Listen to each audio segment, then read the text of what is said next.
என்னோட பின்னாடி ஒரு வெஹிக்கிள் நிக்குது பாத்தீங்களா? இது என்ன வெஹிக்கிள்னு சொல்லுங்க. 390 சொல்றீங்களா? 390 கிடையாது, 350. கேடிஎம் பிராண்ட்ல இப்போ புதுசா ஒரு வெஹிக்கிள் லான்ச் பண்ணிருக்காங்க. அதுக்கு பேர் தாங்க டியூக் 350. ஆல்ரெடி 390 சொல்லிட்டு ஒரு மாடல் ரிலீஸ் பண்ணியிருந்தாங்க. அந்த மாடலோட பேரை இப்ப 390R அப்படின்னு சொல்லிட்டு மாத்திட்டாங்க. கேடிஎம் வெப்சைட்லயே ஒரு மாடலை ஆட் பண்ணிருக்காங்க. அதாவது 390 மாதிரியே இருக்கிற டியூக் 350 லான்ச் பண்ணிருக்காங்க. நீங்க உடனே கேட்கலாம், 390 இப்போ வாங்க முடியாதா அப்படின்னு கேட்கலாம். அதுவும் இருக்குங்க. அதோட பேர் பாத்தீங்கன்னா டியூக் 390R சொல்லிட்டு அந்த வெஹிக்கிளை சேல் பண்றாங்க. ஸோ உங்களுக்கு அந்த வெஹிக்கிள் வேணும்னாலும் எடுத்துக்கலாம். அது இது ரேட்டு கம்மியா, அதாவது சீப்பரா ஒரு 390 எடுக்கணும்னு நினைச்சா கூட அதுக்கு தான் இந்த வெஹிக்கிள் இருக்கு. இந்த வெஹிக்கிள பாத்தீங்கன்னா சிசி கம்மி பண்ணிருக்காங்க. அதாவது பழைய மாடலை கம்பேர் பண்றப்போ இந்த வெஹிக்கிள்ல என்னன்னு பாத்தீங்கன்னா சிசி கம்மி பண்ணிருக்காங்க. அது எதுக்குன்னு பாத்தீங்கன்னா, இந்த ஜிஎஸ்டி ஒரு சின்ன ப்ராப்ளம் போயிட்டு இருந்தல, எல்லா வெஹிக்கிளும் பிரைஸ் அதிகமா போயிட்டு இருந்தது. அதாவது இப்போ 390 எடுக்க போனீங்கன்னா 4 லட்சம் சம்திங் வரும். இப்போ நம்ம ஊர்ல 4 லட்சம் சம்திங் ஒரு வெஹிக்கிள் சேல் ஆகுதுன்னா அதை கஸ்டமர் வந்து வாங்குறது ரொம்ப கஷ்டங்க. அதனால இந்த கேடிஎம் என்ன பண்ணிருக்காங்கன்னா 350cc ஒரு வெஹிக்கிளை லான்ச் பண்ணிருக்காங்க. இந்த வெஹிக்கிளோட அவுட்லுக் பாக்குறதுக்கு நார்மல் 390 மாதிரி தான் இருக்கும். பெருசா சேஞ்சஸே பார்க்க முடியாது. இந்த ஃப்ரேம்ல ஆரஞ்சு கலர் யூஸ் பண்ணிருப்பாங்க. பட் இந்த 350cc பாத்தீங்கன்னா நார்மலா இந்த டியூக் 250 இருக்கிற மாதிரி பிளாக் கலர் யூஸ் பண்ணிருக்காங்க. பட் எனக்கு அந்த ஆரஞ்சு கலர் ரொம்ப மிஸ் பண்றேன். அந்த ஆரஞ்சு கலர் ரொம்பவே ஸ்டைலிஷா, அப்படி கேடிஎம்னாலே அந்த ஆரஞ்சு மாதிரி தாங்க இருக்கு. பட் இந்த வெஹிக்கிள்ல அந்த ஆரஞ்சு கிடையாது. யாருக்கும் இதுக்கும் டிஃபரன்ஸ் இருக்குன்னு சொல்லிட்டு தான் இந்த மாதிரி பண்ணிருக்காங்கன்னு நினைக்கிறேன். மற்றபடி இந்த அவுட்லுக் பாக்குறதுக்கு நார்மல் 390 மாதிரி தான் இருக்கும். 350 எந்த இடத்துலயும் மென்ஷன் பண்ணிருக்க மாட்டாங்க. நீங்களும் பார்த்தாலும் கண்டுபிடிக்க முடியாது. ஏன்னா வண்டியோட சைஸும் சரி, வண்டியோட இந்த ஃபேரிங்லயும் சரி, எதுலயுமே நீங்க நோட்டீஸ் பண்ணவே முடியாது. ஏன்னா இந்த ஃபேரிங்ல பார்த்தீங்கன்னா தெரியும் 390 டியூக் மென்ஷன் பண்ணிருக்காங்க. எந்த இடத்துலயுமே 350 சொல்லிட்டு மென்ஷன் பண்ணவே இல்லை. நீங்க கண்டுபிடிக்கணும்னா இந்த வண்டியோட இன்ஜினை ஓபன் பண்ணி பார்த்தா தான் தெரியும். ஏன்னா இதோட போர் நார்மல் 390யோட இந்த இதற்கு போர் சின்னதா இருக்கும் சொல்லலாம். இந்த வெஹிக்கிள்ல பாத்தீங்கன்னா ஃப்ரண்ட் சைடுல பாத்தீங்கன்னா பழைய மாடல்ல இருக்கிற மாதிரி டிஆர்ல கொடுத்துருக்காங்க. ஸோ பாக்குறது ரொம்ப ஸ்டைலிஷா இருக்கு. அதே மாதிரி அந்த எல்இடி ஹெட்லாம்ப் கொடுத்துருக்காங்க. ஸோ நைட் டைமும் ஓரளவுக்கு விசிபிளா இருக்கும். டே டைம் பாக்குறதுக்கு இன்னும் பயங்கரமா இருக்குன்னு சொல்லலாம். பாக்குறது ரொம்ப ஸ்டைலா இருக்கும். நீங்க வெயில் டைம் வண்டியை கொண்டு போயிட்டு இருக்கப்போ, நம்ம ரோட் சைட்ல நின்று பாக்குறப்போ வண்டி ஒரு மினிங்கிட் வர மாதிரி இருக்குங்க. ஸோ உண்மையை சொல்லணும்னா இது ஒரு ராக்கெட்னே சொல்லலாம். அட்ஜஸ்டபிள் யூஎஸ்டி ஃபோக்ஸ் கொடுத்துருக்காங்க. 43mm யூஎஸ்டி ஃபோக்ஸ் கொடுத்துருக்காங்க. இதுலயும் எந்த சேஞ்சஸுமே கிடையாதுங்க. இந்த யூஎஸ்டி ஃபோக்ஸ் பாத்தீங்கன்னா WP அபெக்ஸோட யூஎஸ்டி ஃபோக்ஸ் தான் கொடுத்துருக்காங்க. டயர் சைஸ் பாத்தீங்கன்னா ஃப்ரண்ட்ல 110/70 செக்ஷன் டயர் கொடுத்துருக்காங்க, 17 இன்ச்சில். அதே பேக்ல பாத்தீங்கன்னா 150/70 செக்ஷன் டயர் கொடுத்துருக்காங்க, 17 இன்ச்சில். இந்த டயர் சைஸ்லயுமே எந்த சேஞ்சஸுமே கிடையாதுங்க. அப்போ என்ன டயர் யூஸ் பண்ணிருந்தாங்களோ அதே டயர் தான் இங்க யூஸ் பண்ணிருக்காங்க. அந்த டைம் அப்போலோ டயர் தான் யூஸ் பண்ணிருந்தாங்க. இப்போ அப்போலோ டயர்ஸ் தான் யூஸ் பண்ணிருக்காங்க. டியூக் 350 பாத்தீங்கன்னா ஒரு ஷார்ப்பான டிஸ்பிளே கொடுத்துருக்காங்க. ஃப்ரண்ட் சைடுல பாத்தீங்கன்னா 340mm டிஸ்பிளே கொடுத்துருக்காங்க. பேக்ல பாத்தீங்கன்னா 220mm டிஸ்பிளே கொடுத்துருக்காங்க. Dual channel ABS plus cornering ABSம் இந்த வெஹிக்கிள் இருக்குங்க. இங்க கார்னரிங் பண்றப்போ, பிரேக் அடிக்கிறப்போ ஸ்கிட் ஆகும் அப்படின்னு சொல்லிட்டு நீங்க பயப்பட வேண்டிய அவசியமே இல்லை. இந்த வெஹிக்கிள்ல பாத்தீங்கன்னா கார்னரிங் ABS கொடுத்துருக்காங்க. நம்ம ட்ராக் ப்ரப்போஸும் சரி, நம்ம ஹில் ஸ்டேஷன்ல கொண்டு போறப்பவும் சரி, இந்த பிரேக்கிங் ரொம்பவே யூஸ்ஃபுல்லா இருக்குன்னு சொல்லலாம். கைஸ், இந்த டியூக் 350 அவுட்லுக்ல ஒரே ஒரு சேஞ்சஸ் இருக்குன்னு தான் சொல்லியிருப்பேன். ஆமாங்க, இந்த டியூக் 350 ஒரே ஒரு அவுட்லுக் சேஞ்சஸ். அதாவது என்னன்னு பாத்தீங்கன்னா, இந்த சேசில கலர் மட்டும் இங்க ஆட் பண்ணல. அதாவது நார்மலா பிளாக் கலர் கொடுத்துருக்காங்க. நீங்க டியூக் 390 நீங்க எடுக்கிறப்போ இதுல பாத்தீங்கன்னா ஆரஞ்சு கலர் யூஸ் பண்ணிருப்பாங்க. ஸோ பாக்குறது ரொம்பவே ஸ்டைலா இருக்கும். பட் இந்த வெஹிக்கிள்ல இப்போ ரீசெண்டா லான்ச் பண்ண இந்த டியூக் 350 பாத்தீங்கன்னா பிளாக் கலர் கொடுத்துருக்காங்க. இப்போ டீசெண்டா வண்டியை கொண்டு போனோம் அப்படின்னு நினைக்கிறவங்களுக்கு இந்த கலர் ரொம்பவே பிடிக்கும். பட் ஸ்போர்ட்டியா இருக்கணும் ஒரு கேடிஎம் லவர்ஸுக்கு இந்த ஆரஞ்சு கலரை ரொம்பவே மிஸ் பண்ணுவாங்கன்னு நினைக்கிறேன்.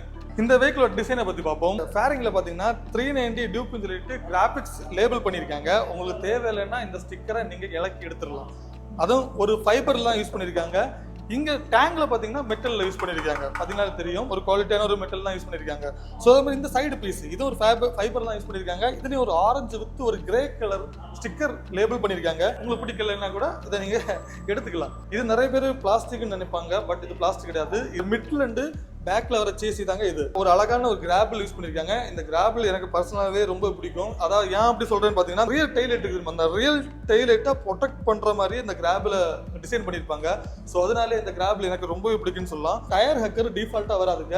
நீங்க ஆஃப்டர் மார்க்கெட்ல வேணும்னா நீங்க வாங்கி மாட்டிக்கலாம். இந்த வெஹிக்கிளோட சீட் குஷன் பாத்தீங்கன்னா சாஃப்ட்னு சொல்ல முடியாது, ஹார்ட்னு சொல்ல முடியாது, ஒரு மிட் ரேஞ்சில் இருக்குன்னு சொல்லலாம். ஸோ பேக்லயும் அப்படிதாங்க.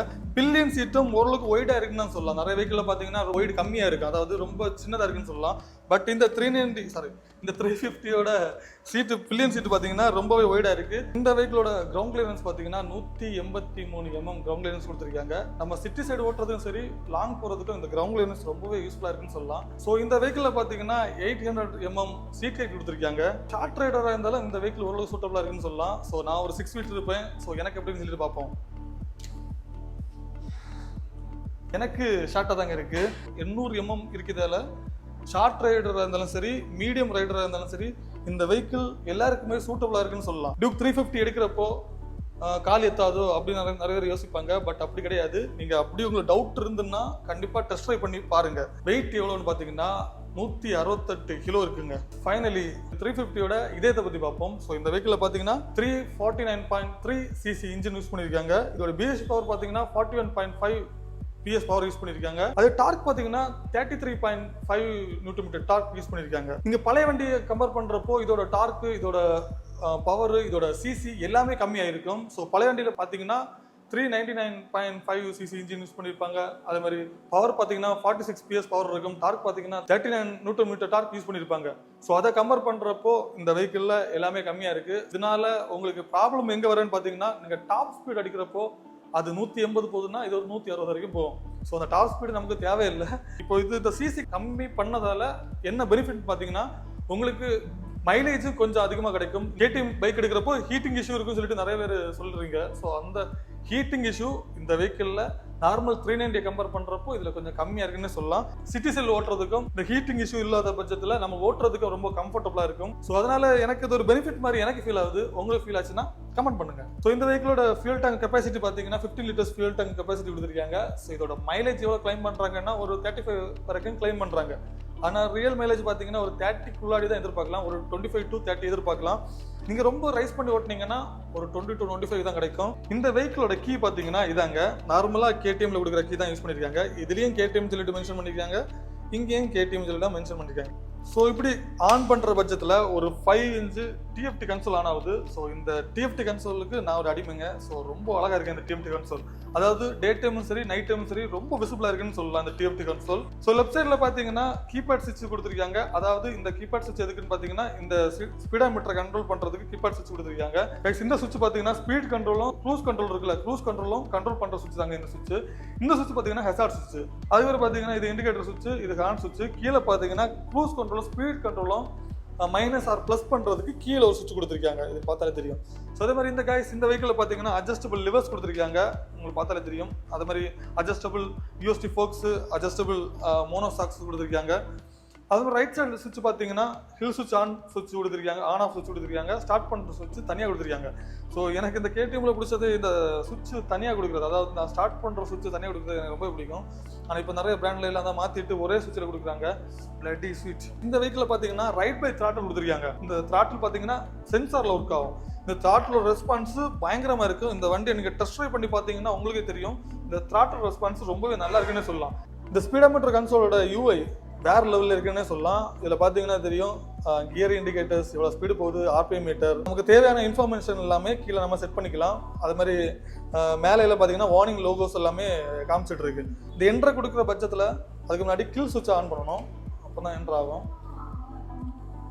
கைஸ் என்ட்ரு பண்ணுற பட்சத்தில் இதில் ரைட் மோட் இருக்குது. இதில் பார்த்தீங்கன்னா ஸ்ட்ரீட்டு, ட்ராக்கு, ரைனு அப்படின்னு சொல்லிட்டு ஒரு 3 மோடு இருக்குது. இதில் பார்த்தீங்கன்னா ட்ராக் மோடுக்கு மட்டும் இந்த யூஐ சேஞ்ச் ஆகுங்க. இந்த ட்ராக் மோடு போட்டிங்கன்னா இதில் பார்த்தீங்கன்னா ட்ராக்கு ஏற்ற மாதிரி யூஐ சேஞ்ச் ஆகும். அது மாதிரி லேப் டைமரும் தனியாக வந்துருங்க. அது மாதிரி கைஸ் இதில் பார்த்தீங்கன்னா ஏபிஎஸ் ஆன் பண்ணலாம், ஆஃப் பண்ணலாம். கைஸ் இதில் பார்த்தீங்கன்னா ரோடுன்னா ஏபிஎஸ் 2 ஆன்ல இருக்குன்னு அர்த்தம். சூப்பர் மோட்டோனா பேக் ஏபிஎஸ் ஆஃப்ல இருக்குன்னு அர்த்தம். அதாவது நீங்கள் ஸ்கிட் பண்ணி ஓட்டணும் அந்த மாதிரி ஆசைப்படுறீங்கன்னா இந்த ஏபிஎஸ் ஆஃப் பண்ணி நீங்கள் ஓட்டிக்கலாம். எம்டிசின்னா ட்ராக்ஷன் கண்ட்ரோல், அதாவது நீங்கள் பேக் ட்ராக்ஷன் கண்ட்ரோல் ஆஃப் பண்ணலாம், ஆன் பண்ணலாம். உங்களுக்கு ஆஃப் ரோட் பண்ணுறேன் இல்லைன்னா ஸ்டன் பண்ணுறேன் அப்படின்னா நீங்கள் பேக் ஏபிஎஸ்ஸை ஆஃப் பண்ணிவிட்டு நீங்கள் வண்டியை ட்ரைவ் பண்ணலாம். இல்லை நார்மலாக நீங்கள் வண்டியை நீங்கள் ரோட்டில் தான் ஓட்டுறீங்கன்னா ட்ராக்ஷன் கண்ட்ரோல் எப்பவுமே ஆனில் தான் இருக்கணுங்க. ஸோ அதே மாதிரி கைஸ் இந்த வெஹிக்கில் பார்த்தீங்கன்னா லான்ச் கண்ட்ரோல் உண்டு. அது நீங்கள் ஃபர்ஸ்ட் சர்வீஸ் வரப்போ இதை எனேபிள் பண்ணி தருவாங்க. அதுக்கு பார்த்தீங்கன்னா பைக் இன்ஃபோ, இதில் பார்த்தீங்கன்னா temperature cooler temperature, fuel range எவ்வளோ போகும், பேட்டரியோட வோல்ட் எவ்வளோ, ஓடோமீட்டர் எவ்வளோ ஓடி இருக்கு, அதுக்கப்புறம் சர்வீஸ் ஹிஸ்ட்ரி, அதாவது நீங்கள் இந்த டேட்டில் இந்த கிலோமீட்டர்லாம் சர்வீஸ் பண்ண சொல்லிட்டு இதிலே செட் பண்ணி தருவாங்க. நீங்கள் புக்கெல்லாம் கொண்டு வர வேண்டிய அவசியமே இல்லைங்க. அது இது பார்த்தீங்கன்னா ட்ரிப் 1 ட்ரிப் 2 இதில் பார்த்தீங்கன்னா கொஞ்சம் டீட்டெயிலாக கொடுத்துருப்பாங்க. அதுக்கப்புறம் தான் ஒரு மெயினான ஆப்ஷன் என்னன்னு பார்த்தீங்கன்னா இதில் 2 ஆப்ஷன் கொடுத்துருக்காங்க. க்ரூஸ் கண்ட்ரோல், ஸ்பீட் கண்ட்ரோல் சொல்லிட்டு 2 ஆப்ஷன் கொடுத்துருக்காங்க.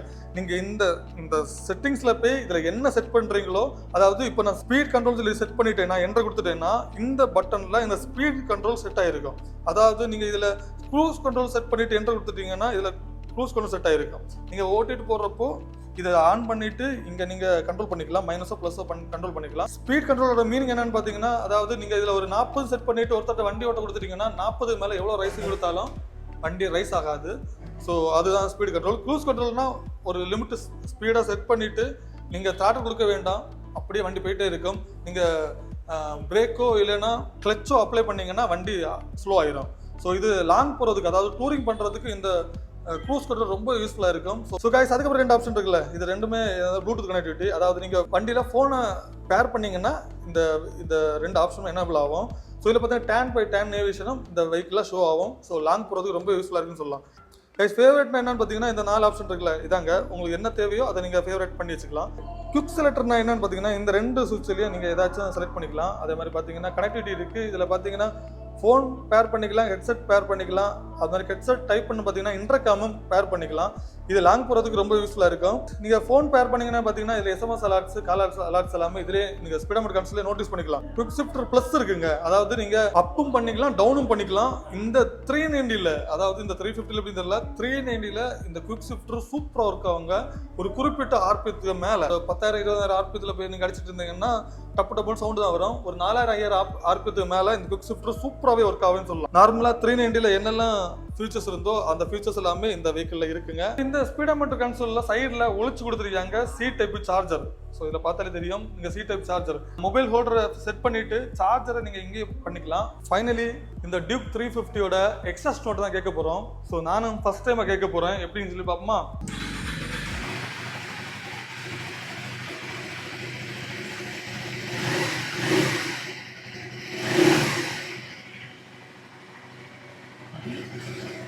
ஸோ கைஸ், இந்த எக்ஸாஸ்ட் நோட் இருக்குல்ல, எந்த சேஞ்சஸுமே இல்லை. ஆல்ரெடி 390 இருக்கு, அதே எக்ஸாஸ்ட் நோட் தான் இதுலேயும் கேட்குது. அந்த எக்ஸாஸ்ட் நோட் உங்களுக்கு பிடிச்சிருந்தா கமெண்ட் பண்ணுங்க. ஃபைனலி வீடியோ 2க்கு வந்துட்டோம். ஸோ இந்த டியூக் 390ல 2 வேரியன்ட் வச்சிருக்காங்க. அதாவது டியூக் 350 அப்புறம் 390R அப்படின்னு சொல்லிட்டு டியூக் சீரீஸ்ல 390ல 2 வேரியன்ட் வச்சிருக்காங்க. நம்ம பார்த்துட்டு இருக்கிறது டியூக் 350. இதோட ஆன் ரோட் பிரைஸ், அதாவது கன்னியாகுமரியில் எவ்வளோ ரூபாய்க்கு சேல் ஆகுதுன்னு பார்த்தீங்கன்னா 3,36,000 ரூபாய்க்கு சேல் ஆகுதுங்க. ஸோ இந்த ப்ரைஸுக்கு இந்த வெஹிக்கிள் ஒர்த்தான்னு கேட்டால் ஒர்த்துங்க. எனக்கு ஒர்த்து மாதிரி எனக்கு தோணுது. ஏன்னா இது ஒரு ரா பவரை இந்த வெஹிக்கிள் கிரியேட் பண்ணோம். எனக்கு KTM பற்றி எனக்கு நல்லாவே தெரியும், ஏன்னா நான் இங்கே ஒர்க் பண்ணியிருக்கேன். ஸோ அதனால எனக்கு நல்லாவே தெரியும். ஸோ உங்களுக்கு யாருக்காச்சும் டெஸ்ட் ட்ரைவோ எங்க ரிவ்யூஸ் இருந்துச்சுன்னா KTM மார்த்தானதை கால் பண்ணுங்க. எங்களோட நம்பர் நான் ஸ்க்ரீன்லையும் கொடுக்குறேன், டிஸ்கிரிப்ஷன்லையும் கொடுக்குறேன். ஓகேவா? ஃபைனலி இந்த வெஹிக்கிள் யாருக்கு சூட் ஆகும்னு சொல்லிட்டு நான் இந்த வீடியோவில் சொல்கிறேன். இது என்னோட பாயிண்ட் ஆஃப் வியூ. என்னன்னு பார்த்தீங்கன்னா, இந்த வெஹிக்கிள் எடுத்துட்டு அடிக்கடி லாங் போவேன், அடிக்கடி சும்மா நான் லாங் அடிப்பேன் அப்படின்னு நினைக்கிறவங்களுக்கு இந்த வெஹிக்கிள் சூட்டபிள் ஆகும். யாருக்கு சூட் ஆகாது அப்படின்னு நான் சொல்லுவேன்னா, டெய்லி யூசேஜ், அதாவது ஆஃபீஸ் போகிறேன், இல்லைன்னா என் கேர்ள் ஃப்ரெண்ட் எடுத்துகிட்டு வெளியே கூட்டிகிட்டு போகிறேன் அப்படின்னு நினைக்கிறவங்களுக்கு இந்த வண்டி கண்டிப்பாக சூட் ஆகாது. அவங்க தான் இந்த வண்டியை குறை சொல்லுவாங்க. என்ன குறை சொல்லுவாங்க தெரியுமா?